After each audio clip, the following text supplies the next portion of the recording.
In Iowa, cornfields and soy dominate the landscape and the economy.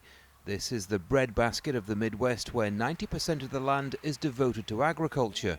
But for years, harmful nutrients have been running from farms into waterways and eventually into the Gulf of Mexico. The resulting dead zone in one of the world's most fertile fishing areas threatens livelihoods and a multi-billion-dollar industry. Some environmental groups say the meat industry and its voracious appetite for animal feed is to blame. It's going to get bigger. There's going to be more fertilizer washing down into surrounding waterways, more manure washing off into surrounding waterways. With demand for meat rising and water pollution worsening, these stakes really could not be higher, and there absolutely has to be a switch. This is a filter strip. It's the area between the cornfield and the creek. Mark Peterson is one of a new generation of farmers determined to change things.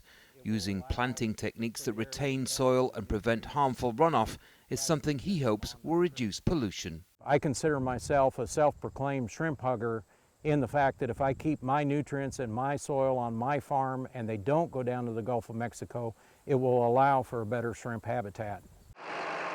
Billions have been spent tackling the problem, and some in big agriculture are making changes. But nitrogen levels in the Mississippi River haven't declined since the 1980s. Agricultural practices are then changing in states like Iowa, albeit slowly, but environmentalists continue to lay much of the blame on the doorstep of big meat companies. Others here, though, say there are larger issues at stake.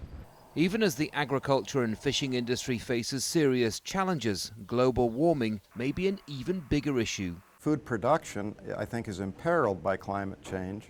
We're already seeing declines in wheat production in China from soil loss due to climate change. You can't grow corn in western Kansas anymore, even with irrigation.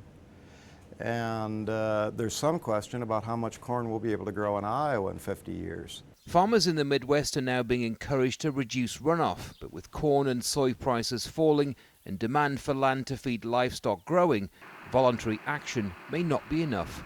Andy Gallagher, Al Jazeera, Stanton, Iowa.